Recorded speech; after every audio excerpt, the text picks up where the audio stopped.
Listen to the voices of the advocates. Our guest today plays in a rock band, climbs mountains, and in his day job appears regularly in the Singapore Superior Courts, where he is unarguably one of its leading advocates. Like all good things in Singapore, our advocate originally hailed from Malaysia. Hear the journey of how this self-described kampung boy became one of the top legal minds in one of the most competitive legal markets in Asia. His explanation on the unique and original approach he developed over years of practice in analyzing pleadings is really something to behold. Listen to on why, in the midst of a busy and challenging practice, he decided to take 3 months off to climb Mount Cho Oyu in Tibet. Listeners, we present to you Francis Xavier SC. Francis Xavier SC of Singapore. Welcome to Advocates, the podcast. Thank you very much for being here with us. It's good to be here, Gopal. Thank you. Francis, we're going to dive straight in the way we usually do with all our guests and ask you to tell us a little bit about your childhood, where you're from first. Well, I was born in Seremban. So, I have amazing memories of catching guppies from drains as if they were the most exquisite treasures to be found, catching spiders and fighting them on matchboxes. And I used to hunt for baby scorpions in Lake Garden, scraping off old bark and then finding a brood of baby scorpions, bringing them home to the chagrin of my father. When he found out, he threw the entire pot out into the river. Yeah, those were amazing days, childhood, it was amazing. Right. So like all good things in Singapore, you came from Malaysia. We can say that. Tell us a little bit about your parents, your father, your mother. Well, it was a very interesting thing. My dad was an apprentice goldsmith. He was born in Malaysia, but of course his parents were from India. My mom was, I think, from Perak. She was the fifth or sixth girl in a Chinese family just after the war. And so they sent her to the orphanage. And my grandfather, he was working in the church in Seremban. And when he saw they were a childless couple, right? They were staying in church, this Indian couple. He was the caretaker of the church. He would ring the bell and the church bell and so on. And when this, baby came to the church to be sent to the nearest orphanage, my grandparents fell in love with my mom and adopted her. And so when she grew up at the age of 15, she fell in love with my dad, who was twice her age. And they eloped because my grandfather said, look, he's not a Catholic, so you can't marry him. They eloped. And then, of course, apparently he was the only one who the Catholic priests at that time, they were from the continent. They married my dad and my mom because they really wanted to make sure that my grandfather, who had served them for a long time, was okay. So that's the story of my parents. Wow, amazing. So obviously your mom, the Chinese heritage there, was that an issue growing up in those days, having mixed race parents? Well, but she grew up in an Indian family. So she was this Chinese-looking Indian girl, She would wear a sari and a pottu. Right. She gave birth to me when she was 16, or 17, thereabouts, It was a different age then. But, my mother couldn't speak a word of Mandarin. I'm teaching myself Mandarin these days, but no help from my mother, Wow. And tell us a little bit about the influence they had on you as a child growing up in terms of schooling and just generally in terms of childhood. I tell you, looking back, Gopal, my dad had a major influence on my life because what happened was after I was born, my mom, I was the firstborn. My mom had very severe pregnancy postpartum blues, they call it, right? She wanted to commit suicide and all that. It was very bad. And my dad looked after her and he consulted a fortune teller in Johor, who apparently had been brought down to Johor, apparently by the then Sultan of Johor. And this grand legendary fortune teller then told my dad that I would be a moron. And the result of it was that from the age of 5, my dad was a footballer with the local Indian team, the Negeri Sembilan Indian Association team. He was a goalkeeper, Right. Even though he wasn't very tall, but apparently he was like a Spider-Man. He was a very good goalkeeper. Apparently he was very famous. And so when I was 5 years old, he would wake me up at some unearthly hour, something like 5 a.m., I presume, because when we went out, the street lights were still on. It was very dark as hell. he would then take me to the pitch in the middle of Seremban, where it houses like 3 or 4 hockey fields and a big cricket field in the middle. And from the age of 5, he would make me run counterclockwise if he's walking around clockwise around that field, because he figured even though I was a moron, he will make me into a footballer or a sports person, and I would get a job either with the local electricity office or become a bank worker, because they need sportsmen. And this went on, 5, 6, 7. By the time I hit 10, 11, 12 years, I had been running from the time I was a very young child, So I started taking part in races, and every race, I wouldn't, even though I wouldn't be first or second, but I would be in the top 10, the cross-country races, and I would be beating the boys who were well older than me. And when I did my SRP and my father saw that I wasn't a moron, he got the results, he looked at it and said, this guy not moron lah, So my father gave me a choice, you can either continue running or, whatever, it's up to you. And on that day, I gave up running, And, but you see, this thing, right? This thing that my dad did for me, every day dragging me out of bed at an unearthly hour, taking me to the field, it taught me one thing, right? If you were disciplined, you did something diligently on a daily basis and pushed yourself and believed in yourself, you could achieve it, you could achieve success, even if you didn't like what you were doing. So that I have carried through, with me, to now. Right. Any point in asking whether you went to look for that astrologer? No, man, I think, you see, at that time when I was young, I used to curse the astrologer. I would think so. So let me move forward a little bit. So SRP, we realize that you've got some talent. Jumping forward a little bit, I mean, we know you're an ASEAN scholar and went to Singapore. How did that happen? And in the course of telling us that, why law? Well, just to cut it short, basically, I never took my studies seriously. I was a happy-go-lucky guy. Life was great. You study a bit, you play a lot. But then when I wanted to be a doctor, because in Indian families, being a doctor is like being a demigod, right? Everything else, lawyers are liars, and everything else is second class. So I wanted to be a doctor. And I loved biology, by the way, and I thought, it's a good fit. And so what happened, one day, a good friend, a neighbor, this man who works for the government, a civil servant, called me and says, son, what do you want to become? And I was in it was the start of Form 5, right? The SPM year. He called me and said, what are you going to become? I said, I'm going to become a doctor. He said, how are you going to become a doctor? Your dad, you come from a family that's challenged, financially. I said, I'll get some scholarship. What's the problem? And then he told me which scholarship. I give you 2 days. You're going to tell me which scholarship you can get. I went and searched and realized there were no scholarships available in 1981 for me, And so that shocked the living daylights out of me, got me out of my cocoon. And then when I went to see him again 2 days later, he says, I've actually got a solution for you. Look at this ad. He then showed me the ad. I was very despondent. No, I thought that's it, end of life. Maybe I should become a sportsman, And then he showed me this ad. It was the ad for ASEAN scholarship.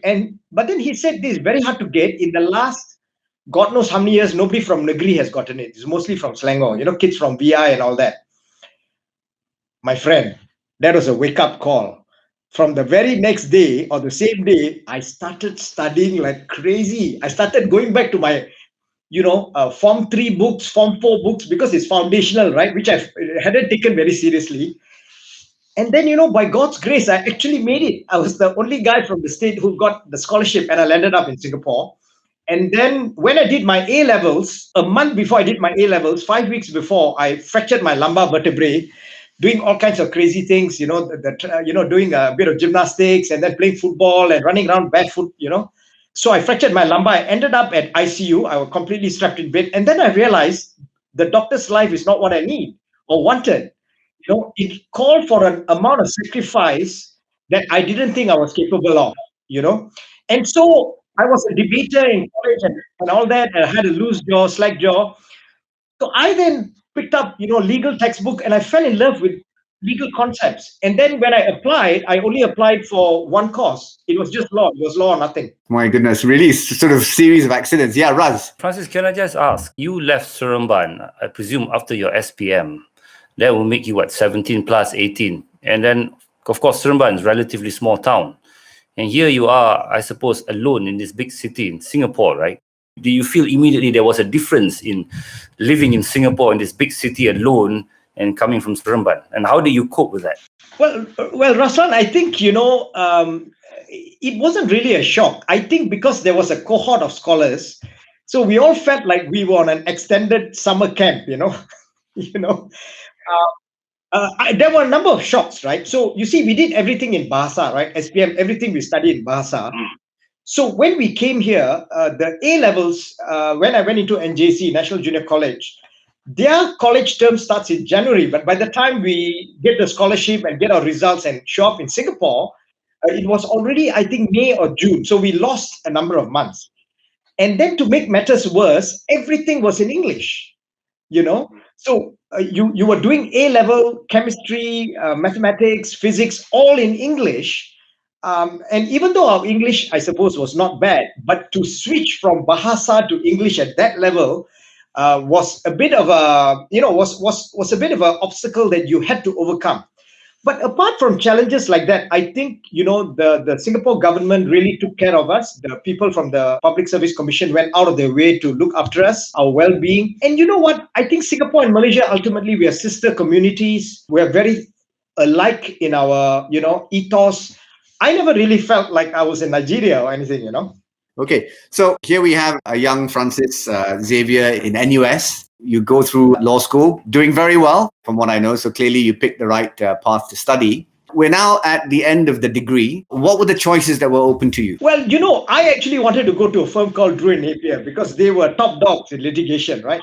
Okay, well, let me stop you there first. And the reason I asked the question that way was, did it ever occur to you to come back to Malaysia?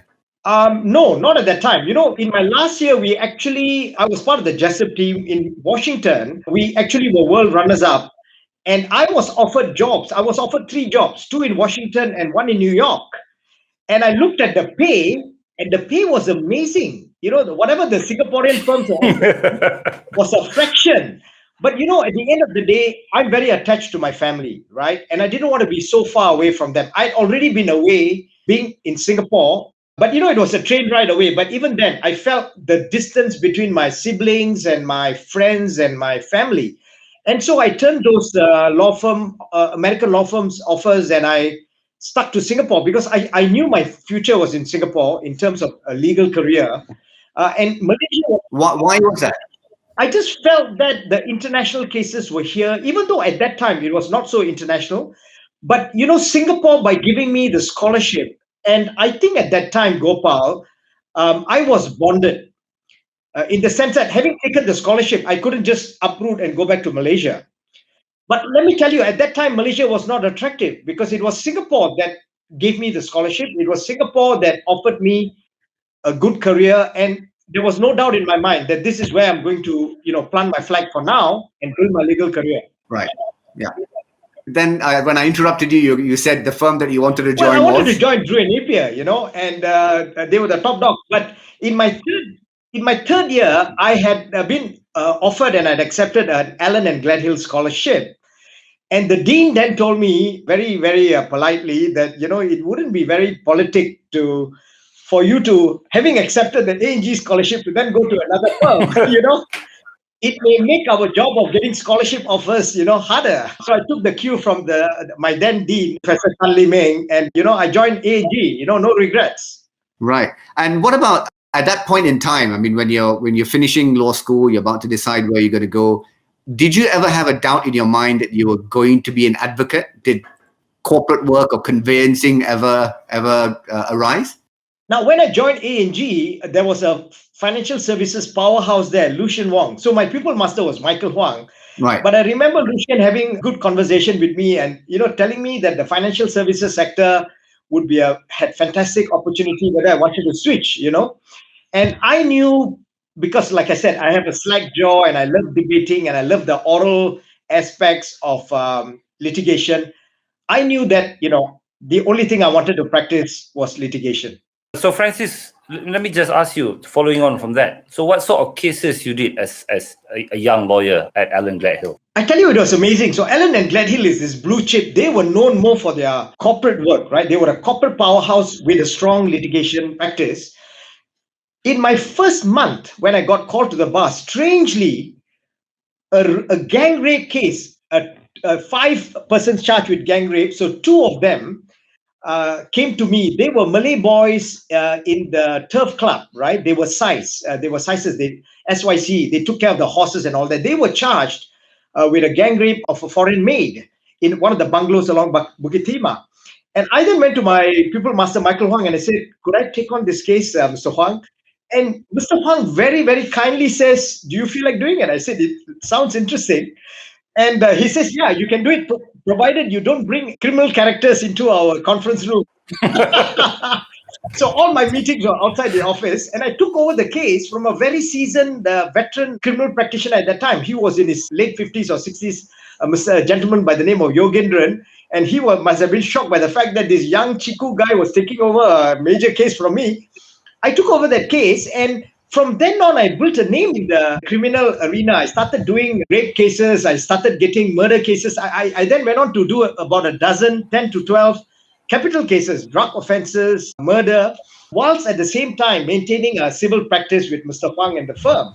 So Raslan, I had a lot, the advantage was that from the word go, I was in court, cross-examining, So you did these cases basically alone without a leader. Is that right. it? At that time, there was one lawyer who was experienced in criminal law, which was now Justice Chu Han Teck. Chu Han Teck, before he joined Allen and Gladhill, had defended Adrian Lim, a notorious killer who had killed children, in Toa Payoh. It was a celebrated case. So Michael Huang told me, whenever you have a problem, please consult Han Teck, right? And so I think on some difficult points, I did consult Han Teck, who kindly put me on the right track. But yes, all of these trials I did alone. Oh, that's fantastic. Sorry, one more question. Last one before handing back to Gopal. Because over here in Malaysia, the impression we get of particularly criminal cases in Singapore is a goner. I mean, 90% of the time, the prosecution is going to win. Is that true? Is that perception right? No, I would say it is wrong. Now, I think you have a good system. And let's be frank, right? A lot of the cases where the persons are charged, there is sufficient evidence, right? But sometimes, there are acquittals. So, it is not fair to say everyone who gets convicted and prosecuted, everyone who gets charged and prosecuted is convicted. It's not true at all. So certainly in my days, we had a number of acquittals, certainly, charges being reduced. I would say the system here is very fair. The investigation processes are very clean because they're corruption-free. But yes, sometimes, the prosecutors are a bit, maybe, they feel this higher charge is warranted. But, when there's a robust defense, they then feel that the charge should be reduced. And sometimes the court is convinced that the charge is not made out beyond reasonable doubt. So I think whatever it is, Raslan, I would say that perception is not a fair one. Yeah.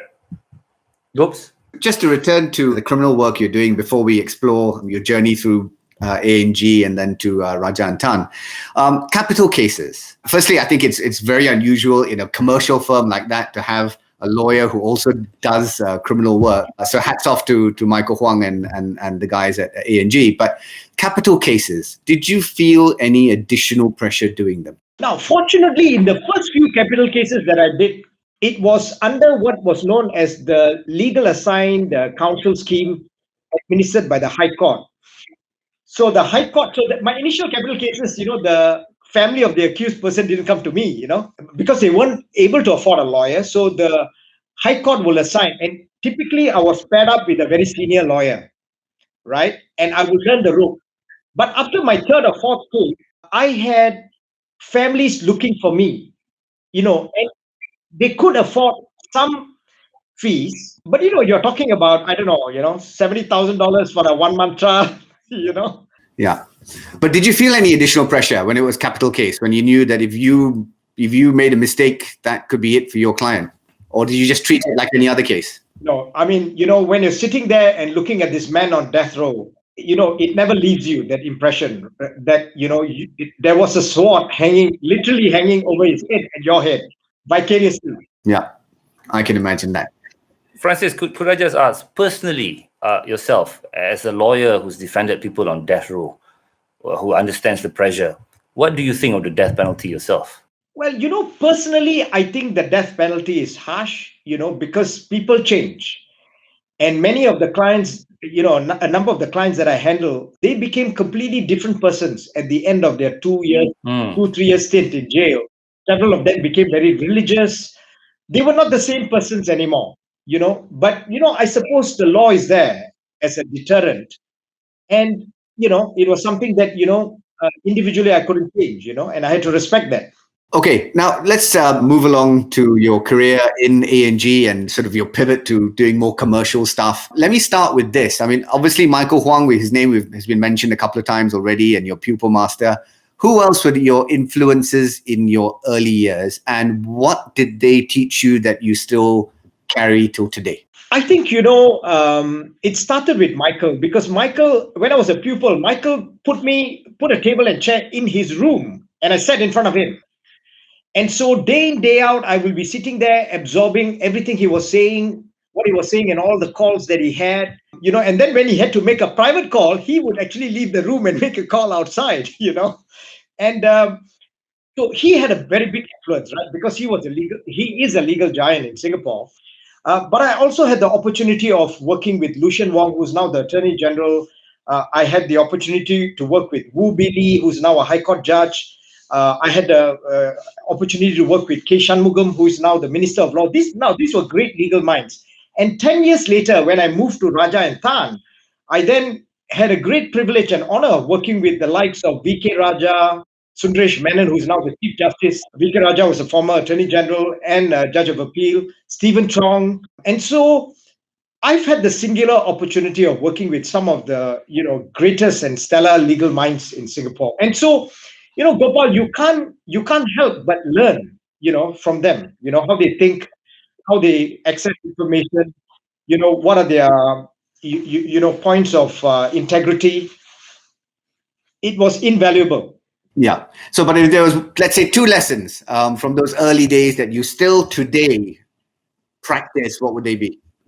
I think one would be to go the extra mile. No matter how many miles you have to go, that was crucial. We go the extra mile for the client. And 2, we don't compromise on our integrity, Okay. You spent a decade in A&G, became a partner very early in your 7th year, and then a move to Raja and Tan. What prompted that? Well, basically, I think I felt that I just needed, at that time, Raja and Tan was more open to having a beyond Singapore perspective. A&G was a great firm, but A&G at that time was not really looking to expand beyond Singapore, having a regional footprint and so on. And it struck me that Raja and Tan was a firm that was at that time, as a deep sense of philosophy and strategy, wanting to break out of Singapore. And so that was the major proponent of the move, one of the key proponents at that time. And so I made the move. And true to form, today Raja and Tan is the largest firm in Southeast Asia. We have 12 offices in 10 countries. And so my dream has always been to become a practitioner who practices beyond, the territorial boundaries of Singapore, Okay. Let me now turn to the sort of the more technical side of lawyering, if you like, and tell us how you approach a case when it first arrives on your desk. What are the first things that you do? Gopal, I'm a little strange in this sense. And some people, I think differently. But for me, I don't come from the point of view that, I'm working to earn my salary, or my wage. To me, I think, when I take on a matter for the firm, it is because we can be of some form of service to the client, and therefore the firm, right?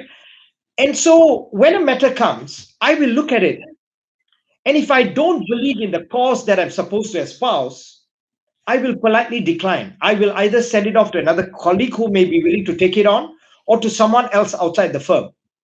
I will only take on a case that I believe that I can contribute to, in the sense that I feel that there is something that I can achieve, I should achieve, and there is something that I feel is worthwhile to fight for, Okay, I'm just trying to break that down into a sort of granular fashion. When you say contribute and think and sort of bring something to it, does that involve at the end of the day saying to your mind, I'm not going to take it unless I can win it? No. It's not so much that. No. It comes down to this: do I believe in the cause that I'm supposed to be fighting for? If I think A screwed B and A comes to me, I'll politely decline. Gopal. Right. Okay. Raz? Could I just explore that a bit? Was this always there, Francis, this principle of yours from the very beginnings of your career? Yes.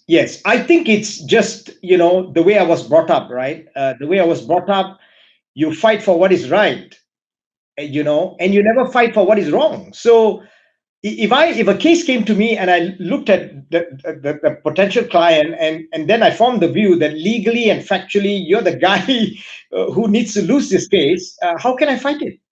I wouldn't believe in myself, and I can't do that. I can't walk into court to fight or make an argument that I don't believe in, Gopal. I still can't do it. And the judge may disagree with me. I've lost cases because the judge says, no, I think in this case there's a greater principle, fine. But the judge will know that when I look him in the eye, that I believe in what I say.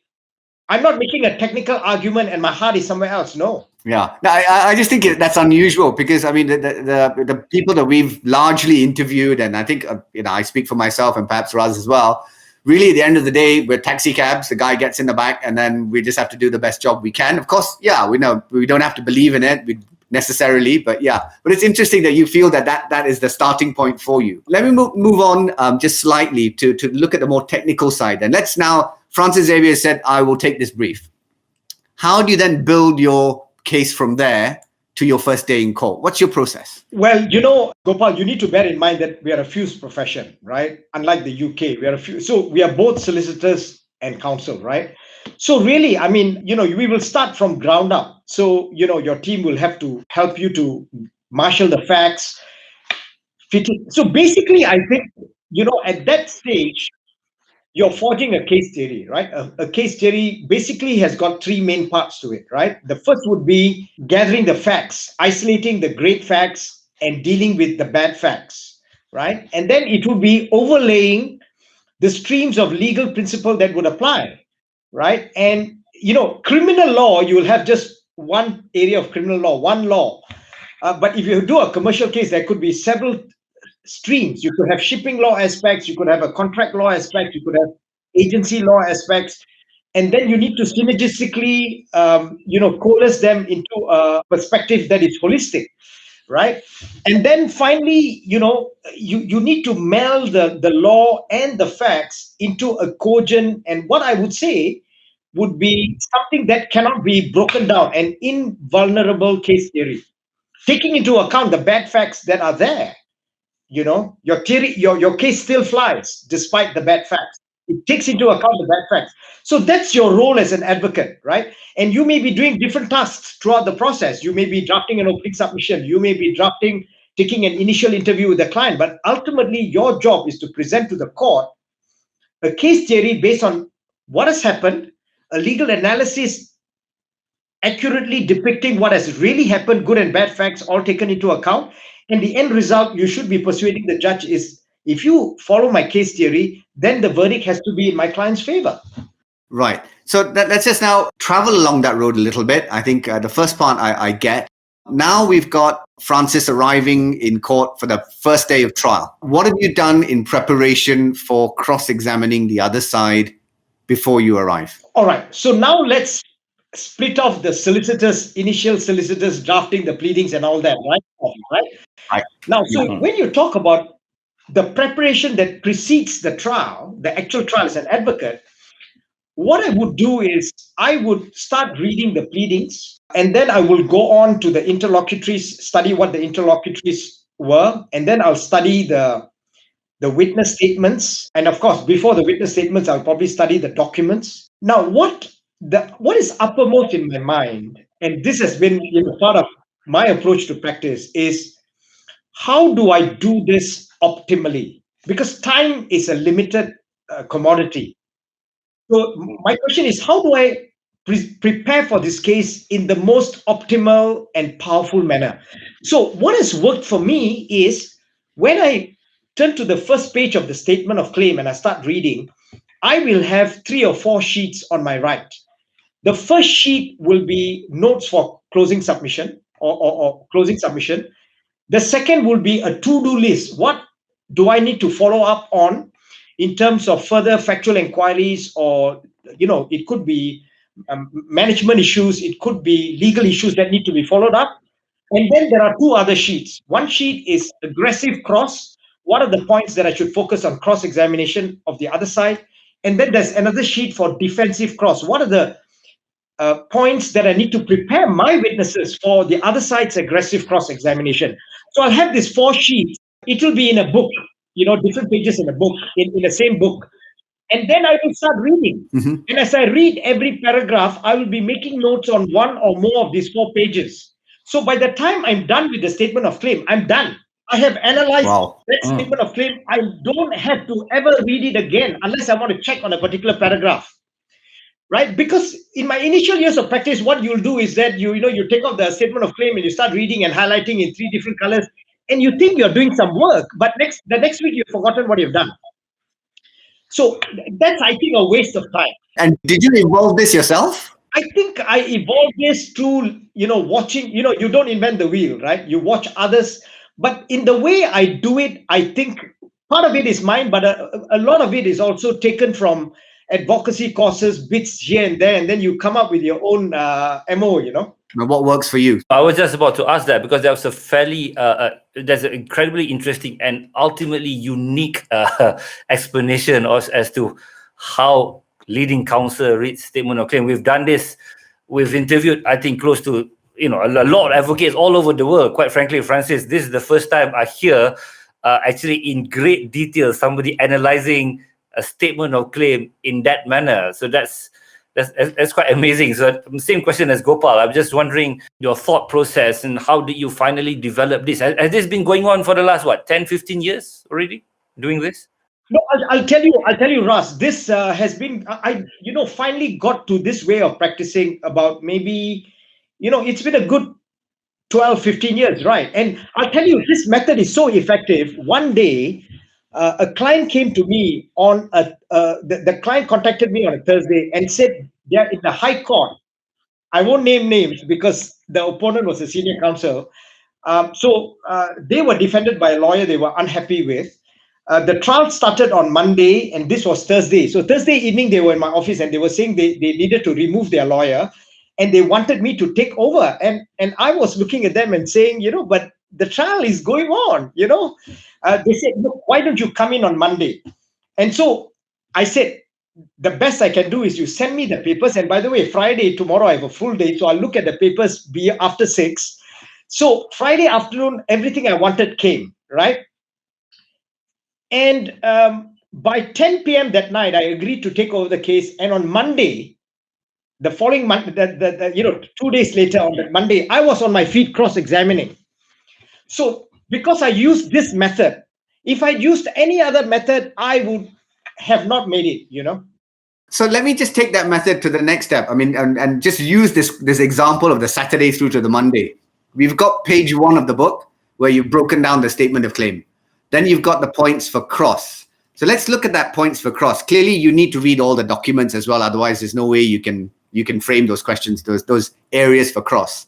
But when you go into cross-examination, do you write down every question or do you have another method? All right, Gopal, I'm just going to go back to one thing you said. Actually, I found that for optimal preparation of a case, you don't need to read every document. You only need to read the documents that impact on the threads of your reasoning.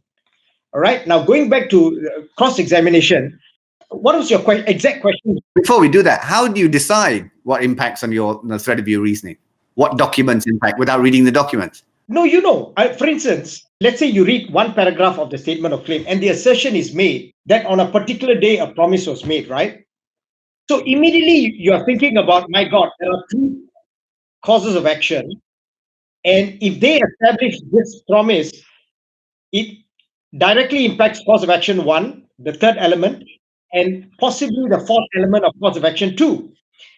And so what you do is you then look, I can't work alone. So I need to have in front of me people who are familiar with the case. It's humanly impossible to become familiar with the case A to Z in 2 days, right, Gopal? Yeah, yeah. So absolutely. I will ask pointed questions. Tell me everything, and then they will show me stuff, right? The people who are assisting me will show me stuff, and then I'll know exactly what to do. What would be the bottom line very quickly. Right. Okay. Sorry to have interrupted you. Yeah. So you're going to tell us about the cross-examination and how you do that. Once you've understood, on a particular point, so you know that this is a critical point. Was this promise made, right? And you very quickly come to an appraisal as to where your strength ends and your weakness begins. And once you've appreciated that, bad facts, good facts on this point, and you have a clear sense of what you want to be able to say on your feet on the last day on this alleged promise when you're on your feet, and based on what you want to say to the judge, you will know exactly what concessions you need to extract in cross-examination. And I'll just focus on that. So you don't write down every question. Yeah, you like developing it as you go on your feet without just knowing what you want to extract. So I will have cross-examination notes, not framed as questions, but an area, right? So, and then I will have 3 points that I need to establish, and I will have points as to how I'm going to establish it. Some of it may be by asking him about this fact in paragraph 1 of his affidavit. The second point may be based upon, a particular sentence in an email he wrote.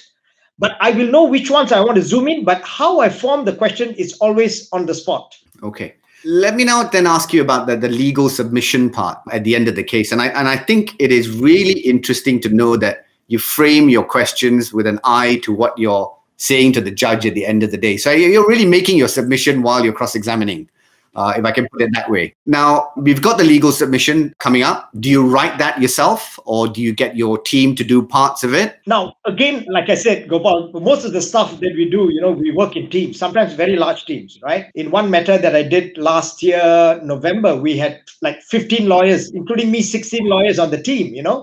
And my opponent, who happened to be Davinder Singh, had about 14, 15 members on his team as well. I mean, so what? Again, the question that I always ask myself, and I've been obsessed with this question for many years, Gopal, is how do we do this better, faster? So right now, if you ask me, the way that I find works the best is when I sit down with the team, even before they knock out. Of course, there is already, like I said, before the start of a trial, I already have a draft closing submissions. So we'll take that, and then at the end of the case, we will fine tune it together, because I have the macro perspective.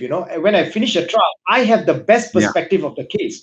So I like to download it as much as I can before I move on to the next. And we have bathtub memories, right? 2 weeks later, I don't have the feel of this case, right? Because I've been inputting, throwing out the bathtub of the earlier case and putting in new material. So I will share with the team all my perspectives and making notes. You should emphasize this concession in cross-examination. At this point, our witness actually made a mistake, but we can explain it in this way. So we actually spend 1 or 2 days discussing, and sometimes less, discussing, the various aspects of the case. Sometimes, if we are pressed for time, I may only spend an afternoon, download as much as I can. And then the team goes away and works on it, right? Okay, so do you enjoy the legal submission part more or the cross-examination part more? I think they are all exciting in different ways. The cross-examination is, priceless, because there you have very accomplished businessmen, and they are compelled by law to answer your questions, But I get a sense from you that you're not a cross-examiner. You don't examine crossly, I mean. But very pointedly, I'm sure. Let me now ask you about appellate work. And do you enjoy that more than you do the trial process, or which one is your preference? Gopal, hands down, appellate work wins. Really? Yeah, because and why is that? It's legal thinking at a very high level. So next month, I'm going to be before 5 judges, and just imagine an appeal with 5 judges or 3 judges, right? Usually 3 judges. It's amazing. And you have a record. So the record is a leveler. There's nothing more, nothing less. There's a record of appeal. And based on that record, what is the proper just outcome of this appeal? And so, it's marshalling of facts and applying the superstructure of the law and coming up with the most cogent and persuasive argument, both in terms of facts, law, and an amalgam of fact and law. And so you're really, really talking about what lies at the heart of the law, legal thinking, and what should be just. And every case at that level, Gopal, it's not clear who should win and who should lose. It's always you need to make a choice. Is this more important to you philosophically, socially, as a matter of precedent, as a matter of legal emphasis, as a matter of judicial pronouncement? And so you are in the rarefied field of lawmaking. Interesting. Let me ask you this. In Singapore, I understand you have a time limit for submissions in the Court of Appeal. What do you feel you need to say in the first 2 pages of your written submission? I think, Gopal, in the written submissions, I think something that we found works not only in Singapore, but before tribunals all across the world, and in, treaty tribunals across the world, panels outside of Singapore, is a very simple, direct, straightforward presentation of your case. Don't beat around the bush. Don't use big words. Don't use unnecessary Latin maxims. Keep it simple, straight, to the point. Active language. Don't clutter your submissions with things that you don't really need. We found that to be very, very persuasive. Okay. This episode of Advocates, the podcast, is supported by Taylor's Law School, where you master the skills, tactics, and ethics that these top advocates will be talking about. Let me now turn to how you deal with lawyering and advocacy as a vocation, in terms of how you balance that with the rest of your life. Clearly, you work long hours. There's no doubt about that. But how do you manage to have a balance, or do you have a balance in your life? Well, Gopal, I think, if the Lord takes me up today, I would go with a smile, because I've had a great life, right? And, when I was a young lawyer, a very eminent senior told me that I needed to give up socializing, give up my ECA. At that time, I was hosting a television program. He said, give all that up. Why are you getting distracted? And then he told me this, and I remember this. He used the word, to get to the top flight of lawyers, you need to cut all these distractions out of your life and focus on lawyering. And right then and there, I decided that if that's what it takes to be on the top flight of stairs, I didn't want to be on the top flight of stairs. I wouldn't be worthwhile, right? I'll be just an average lawyer. That's fine, so long as I had a great life. I'm always reminded of what endures, Gopal. I came from a family that's closely knit. I came from a community back in Seremban that, people meant things to each other. It really meant, we were important to each other. And so I wanted to be a good son to my father. I wanted to be a good buddy to my friends and colleagues. I wanted to be a good, person who, graduate, who gives up some of his time for pro bono activities. And so I learned the hard way that, and so I refused to follow that advice, that leave is a dirty word, that I had to give up all these things to lead the good life. And it took me a long time, right, on this journey. And there was a time when I was burnt out. I think in my 8th or 9th year of practice, 8th or 9th year of practice, I was completely burnt out. And I was thinking, I'm burning my candles at both ends. I have to switch jobs or vocation in order to have sanity, I can't lead a great life and be a great lawyer. It just doesn't work. Then I had an epiphany. I forced myself to go on a trek to Mount Everest. I had an epiphany. When I came back, I was determined never to have a someday conversation about all the things that I wanted to do. I was going to find a way to climb the mountains that I did, dive with the bull sharks that I did, get accredited on the race cars that I did, ultimately did, and still be a decent lawyer, right? Gopal, maybe if I didn't climb the world's sixth highest mountain and I didn't do all that other stuff, I have a band and contribute to so many causes, maybe maybe more prominent as a lawyer, I don't know, but it wouldn't have been worth it. I would have been hollow inside. So I love mountains. Tell me, what was the sixth highest one that you climbed? It was Cho Oyu. I remember, I was in Raja and Tan and I walked up to, so it was a 3-month climb because it was 8,200 meters, it's 600 meters short of Everest. So 3 months minimum, it may even have taken 4 months if the weather is bad. I didn't want to tell Stephen that. I walked up to the managing partner. I was then the head of litigation at Raja and Tan. And I said, Stephen, I really have to do this before I die. It was 2008. And next year I said, I'm going to climb this mountain, before I get too old. When he discovered what it took, that I'm going to be away from the office, away from emails for 3 months, he almost fell off his chair. But he looked at me and he knew that this was not, maybe he knew that this was really important to me. In my mind, it was not negotiable. I would have said, I'll take 3 months, no pay leave, and I'll go, Stephen. And then I come back and you decide whether you want to take me on. But it never got to that. Stephen looked at me and he said, look, go. Initially, he tried to persuade me and say, it's dangerous. Are you sure? But when he saw I was serious, he said, look, go, but make sure, you don't drop the ball with the clients that you're handling, with the responsibilities you have as head of the department, right? And I went, and Gopal, when I came back, I didn't mind working, 24 hours if it needed to, if I needed to when I came back, because I had done the thing that mattered the most to me, And I then learned a lesson that this is how you keep yourself alive. You never have a someday conversation about the things you really want to do. You pull up your bootstraps and you ask yourself, what does it take for me to do that and yet be a good lawyer? Raz. Yeah, Francis, looking back on that particular episode, you told your partner you need to take 3 months off. I suppose the question I want to ask is this. What does that tell you about your relationship with him and with your other partners in the firm? And what does it mean to you now, looking back now in 2020, that you basically was so determined to do what you did? Well, Ruslan, I think it goes back to a seed that my father planted in me. My father was a gregarious man, and he had many friends in the community. And I learned from my father that people are more important than things or tasks or your, whatever.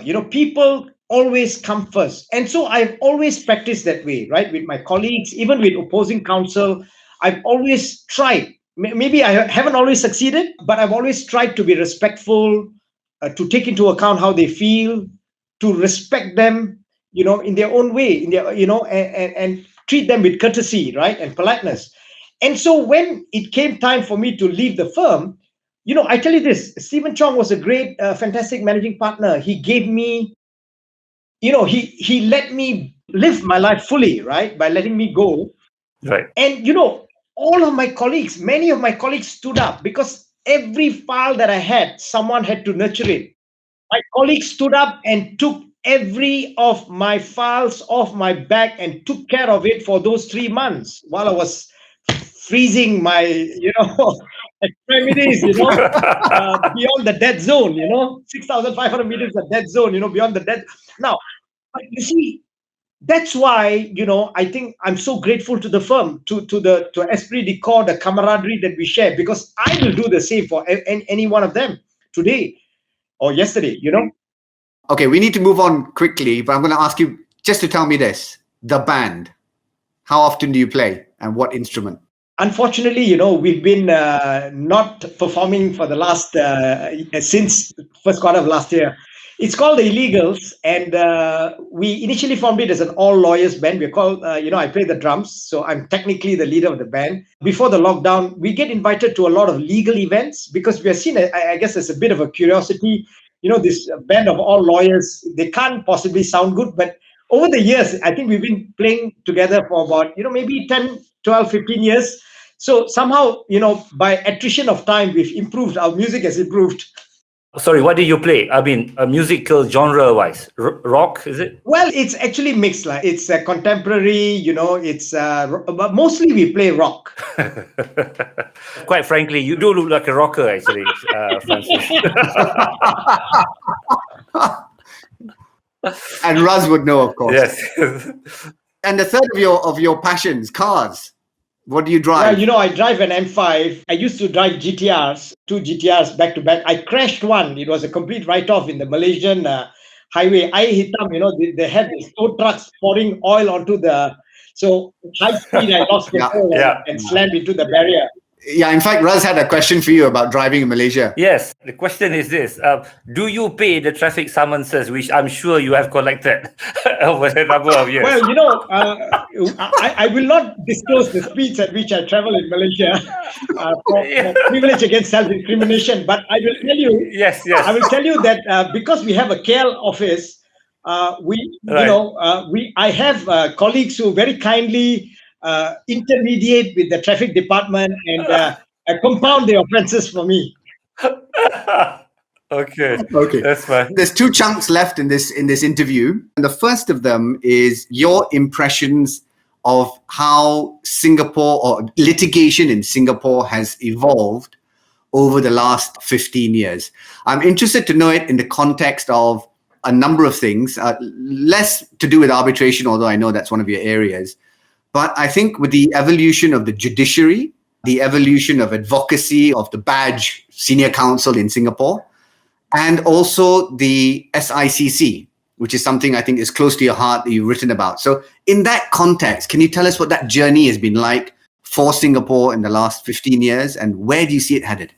Well, I think when I started practice, Gopal, litigation practice in Singapore was mainly domestic. Some cross-border elements, but largely domestic, right? And so what Singapore did was, about a number of years ago, Singapore opened up the legal profession in sort of, stages. And I remember at that time when they started opening up, we were all alarmed. The local practitioners were alarmed. We were like, oh my God, we're going to have these foreigners come and compete with us. In our breadbasket, and we're going to lose cases to them.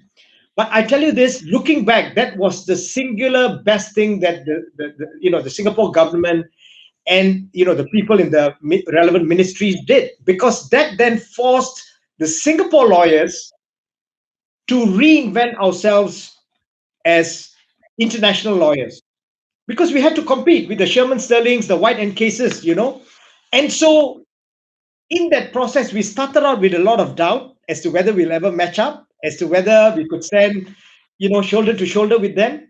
But with the passage of time, we found that we are more than capable, of standing shoulder to shoulder with them, snatching cases from them, and battling them in any arena, anywhere in the world.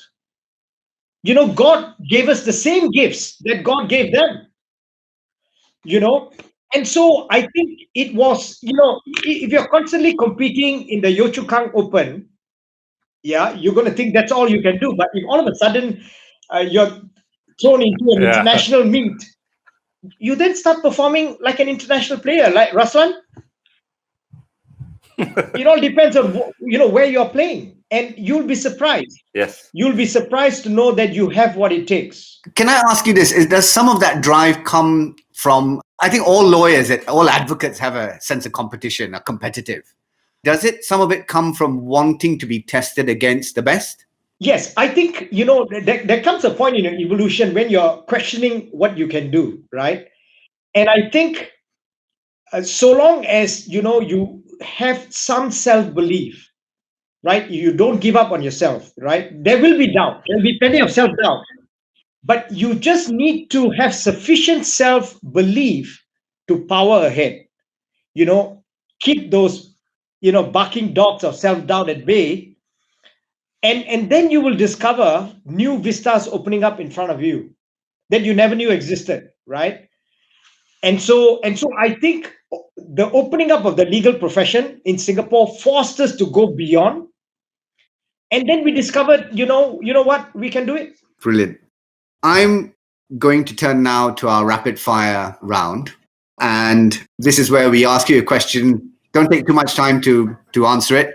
Give us a one-word answer. If you want to amplify it afterwards, that's fine. So the first one is there a case you'd like to go back and re-argue? If so, No, which none. is it? You do? None.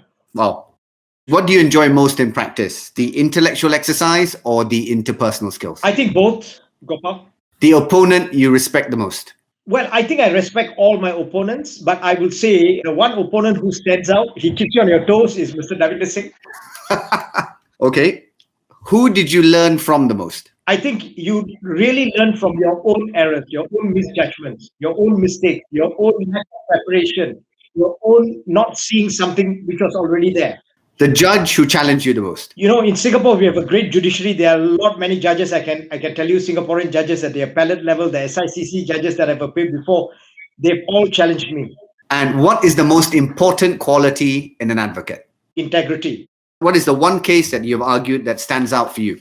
Difficult to say, but I think the cases that had an impact on practitioners and society. So there are a number of cases that impacted certain industries deeply, you know, like the Seremban cases, force majeure, frustration that I've handled. But there are a number of them, Gopal, so let's not go through them. No, that's fine. A fictional legal book or practitioner's text that you hold dear to you? None. None. How do you think, and this is obviously you can't give us a one-word answer to this, but can you see advocacy changing in the next decade? Yes, it is already changing greatly. The archetypal common law approach of, you know, playing tennis in a certain way, how you plead, how you cross-examine, all that is changing in front of our eyes. So arbitration practice is being transplanted into court practice. And is there any particular aspect of that you arbitration speak practice to? is a fusion of common law ideas and civil law ideas. So, you know, the fact that you take a less antagonistic approach, the fact that, you know, written advocacy plays a far more important role, the fact that cross-examination, the importance of cross-examination is diluted to a great degree, you know, by mechanisms such as chess clock. You've got, you know, 45 minutes to cross-examine this witness and not 6 days. The fact that the judge, you know, will play a more interventionist role rather than, you know, act as a referee in the previous common law philosophy. All of that is coming into court practice in a big way. Sorry, Gops, could I just ask you, Francis, personally, will you miss it? You sound as if you are a person who enjoys the cut and thrust of cross-examination and oral advocacy. With the changes that you just described, will you personally, Francis Xavier SC, miss it? Ruslan, I think the evolution is for the better, because I think my own perspective is that many counsel, not all, but many counsel in the past abuse the privilege of cross-examination. How do you handle losing a case? Well, Gopal, if by the time you've lost, you didn't think it was a possibility, then there's something wrong. You know. But are you able to move on quickly to the next one? The bathtub? Can you empty the bathtub quickly? Well, you know, so if you knew that there was a chance that you will lose, and you should have, right? Because if you are, you know, if you have a good handle on the facts and the law, despite having your case theory, you would know that there are certain notes. If the judge looked at it in a certain way, you will lose. And so you should have contingencies, right? And you should have warned your client, right? Sometimes in a very rare case, you may not have seen it coming because the judges chose to take a completely different approach, create new law, or a completely different look at the facts. But that should be very rare. Okay. Is there any historical legal figure that you would have liked to have had as your opponent? I'm afraid not, you know. I've come across practically everyone that is in Singapore. But I don't look at it that way. Yeah, okay. And if today, at your 57 years old, you've been in practice for decades, if you could go back now to speak to the young Francis Xavier in his 4th year at NUS, what advice would you give him? Well, you know, I will tell him a number of things. Firstly, I will tell him God has given you everything that you need to succeed in life to a degree that is unimaginable. Believe in yourself, and always remember that people come first. And the last thing I would tell him is do all that is necessary to stay lean and mean, so watch your finances, watch your diet, look for the diet that gives you an anti-brain fog therapy. What level of exercise will keep you strong and powerful? What does it take for you to be the most creative, passionate person in your shoes at your age? So those are the 4 things that I would remind. It took me a long time to kind of stumble upon them, but I wish I knew this when I started. Right. I still don't know it, but yeah. Thanks for that. Thanks for the advice. Yeah. Okay, I better start eating salad tomorrow. And lastly, Francis, tell us a day in the life of Francis Xavier SC. Gopal, I never have a typical day. Every day is different because of my perspective. I end every day with 2 questions. One is, what did I do today that really worked? And the second question would be, what could I have done that would have made a difference? And so every day I keep changing tracks, so I never have a routine day. And so I don't believe in a typical day because none of my days are typical, Brilliant. Well, that's all I have. Raz? One final question, Francis. The overall impression that we've been chatting here about an hour plus is that you are an incredibly passionate individual. You quite clearly, the way you speak, the way you advocate certain position, you really believe in your basic position, i.e. you won't take the case that you believe in, also is ultimately unique to all the advocates we've interviewed. Can I just ask you this? Where does this come from? This passion that you have? Raslan, one of the things is that I have a great relationship with God, and I've learned or stumbled upon this truth that ultimately what is meant for you and what you are is locked up in your heart right here and not up here. And so I've learned not too long ago that everything you should do when you are in a point where you don't know whether you should go down path A or B, let your heart decide. Because your brain, your mind, ancient tradition teaches that the mind is illusion. It's not far from the truth. Your mind will say it's a self-preservation program that will keep you playing a small game because it wants you to be safe. It doesn't want you to fail. But, your true path lies locked up in your heart. That's the lamp that lights your path. And I today, have learned slowly but surely to follow my heart. And so that keeps me alive, fully passionate, and mostly I live life, with a smile on my face. Yeah, I can see that over the last hour. Yeah. Yes. Francis Xavier SC, that has been a magnificent interview. Thank you very much for being with us on Advocates, the podcast. Thank you for listening to Advocates, the podcast. I hope you've enjoyed the program. Please follow us on all our social media channels. Leave a review or share this episode. And don't forget to tag us. We'd love to hear from you. Thanks. Listen to the voices of the advocate.